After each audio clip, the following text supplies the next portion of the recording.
Online harassment, that's what we're going to talk about now, because how safe is the internet? Well, you know, we're all there in some form or another. Yeah, and in particular our children, which we all worry about. And last week, you may have seen in the papers, a popular social networking site announced that they're going to be putting tighter controls in place to increase privacy for their users. OK, Elle Richardson is in the studio. Elle was, I think it's fair to say, Elle, you were terrorised, abusive, threatening messages involved, and this went on for over 5 years. And beside Elle, we've got Jennifer Perry. And Jennifer is, well, she knows the tricks to stop the bullying if you can. How big a problem is it, Jennifer? It is a problem we deal with on a daily basis. It's the biggest online internet e-crime issue that we deal with now. See, the thing is, anybody can do it. They, you know, unlike real life, they really can remain faceless. Well, actually, anybody can be traced on the internet. It's the willingness of the police and authorities to track them down now.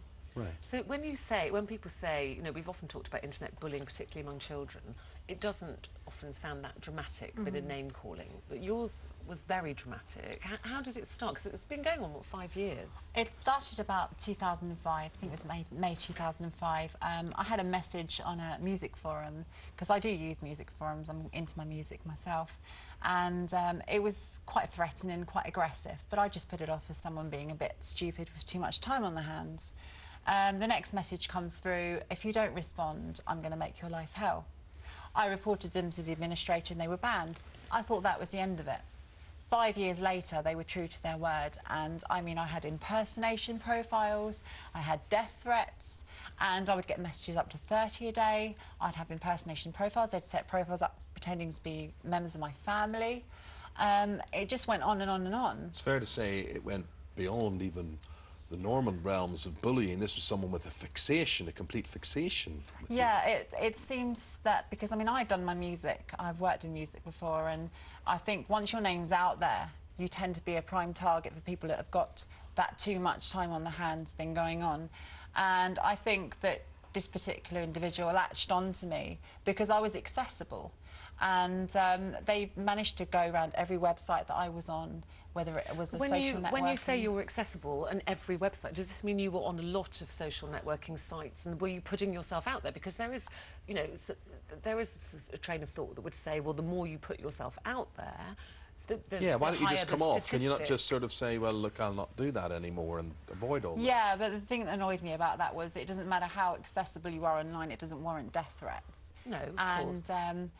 I mean, I was obviously pursuing my music at the time, so I had music websites that were promoting my music, and I obviously had a couple of profiles that were private, but this person literally wouldn't leave me alone. And you knew it was, so every time they came online and said something threatening or abusive, you blocked them and reported it? I did, yeah. So how, when they came back, were they just using different names? Yeah, the problem that I was finding was every time I reported someone, they might just ban the name or remove the profile. The IP address was still free to come back on, and just continue the Jennifer, abuse. explain the IP address, because I didn't know about this until I read this. This means that every single person who's on the internet can be traced. That's right. Whenever you go on the internet, you're given a session number, a unique session number.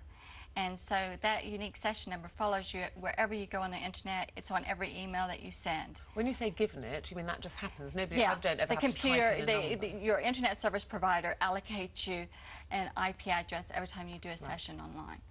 And that session is logged on every server that you visit and every email that you do.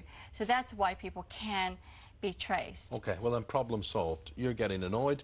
You do what? You phone the police, presumably? I originally contacted the police 2006.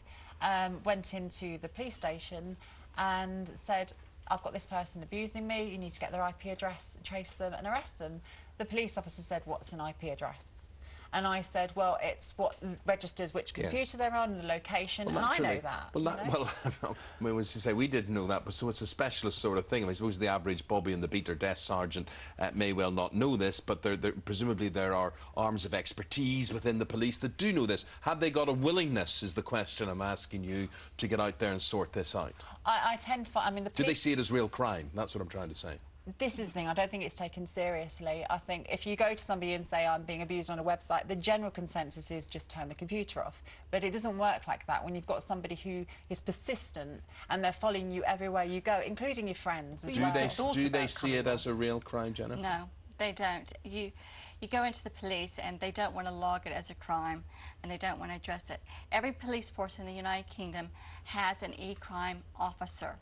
And if you have to report online harassment, you should ask to speak to them. So if Elle was being bullied, but not on the internet, they may well take that seriously. No, I find that they don't take harassment seriously.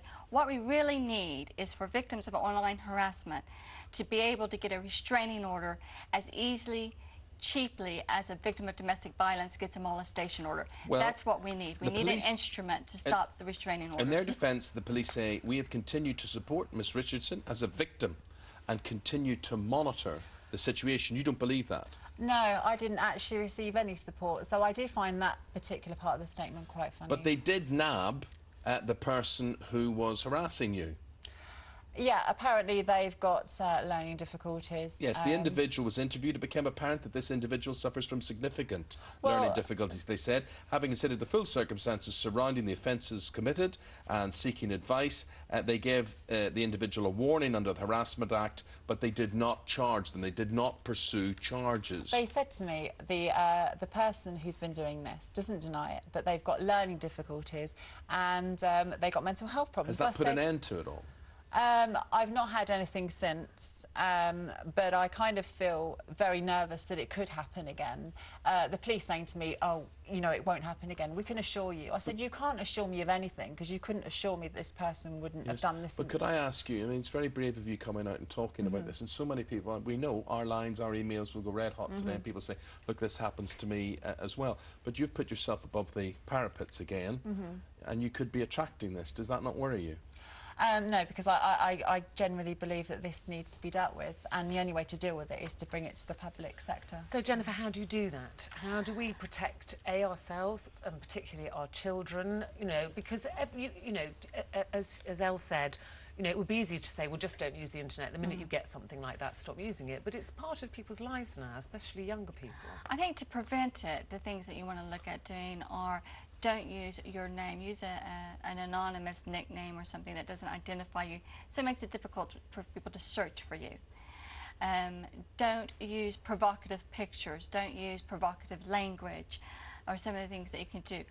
On What's considered provocative? Well, you know, when I look at my Twitter avatars, I reckon all the provocative pictures I get, I reckon the people with all the saucy pictures obviously don't look like that at all. Sometimes you see and you see young people. I think sometimes they don't mean to be provocative. It's just pictures of them at a party having fun with their friends that they're not putting there to be intentionally provocative. Well, the other advice is also that two things for young people particularly is that don't add everybody onto your social networks. I mean, some children will have 600 friends online. You really need to be more selective about your friends. And the other thing is to make sure that your privacy settings are set as high as possible. Now, these are all the practical things, but Elle, I want to know from you now personally, just what did this do to you? It's all right, you know, that's the instances, and we're talking about the individual evolved and whatever motivated them, goodness knows, but what effect did this have on you? I just noticed a very severe deterioration in my confidence.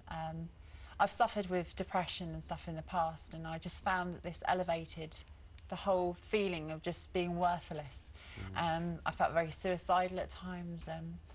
Yeah, well, I didn't mean to bring all that back to you. I just wanted to have the sincerity of it, because what I've noticed, Jennifer, is that especially online, people who write blogs, and listen, you only have to be in the public eye like us, and people feel they can be incredibly wicked, above normal boundaries, and they can say what they want. They're hidden away. They don't have to say it to your face, and most of them wouldn't dare say things to your face. And different rules apply socially now, don't they? It does, and it's frightening, you know, how cruel people can be of all ages. You know, it's not just young people. It's, you know, everyone can be a victim to this. Somebody's having a bad day, they're going to take it out on you. They didn't like what you said. I think it's the anonymity of the internet as well. Yes. The fact that you can just go on and create a persona for yourself. And where the police say, well, we need this person's details, well, I don't know their details because they're logging in under a fake name. And you need to... Do you really think, Elle, that they realise the harm that they're causing? And no, I think that it's very easy for somebody online to go online, post abuse and just walk off again. They can't see the actual reaction, the feelings, the emotions the person's having as a reaction to this. So they have no idea of the consequences. To them, it's just banter. to the other person, it's really threatening. We've had a lot of emails this morning, a lot of people wishing to remain anonymous, which I understand when they've been stalked. I was stalked for a year on the internet. It was the most terrifying time I've ever experienced. I went to the police, they really didn't help. I no longer use social networking sites. I had lots of, from someone else, I had lots of nasty rumours going around about me and my friends.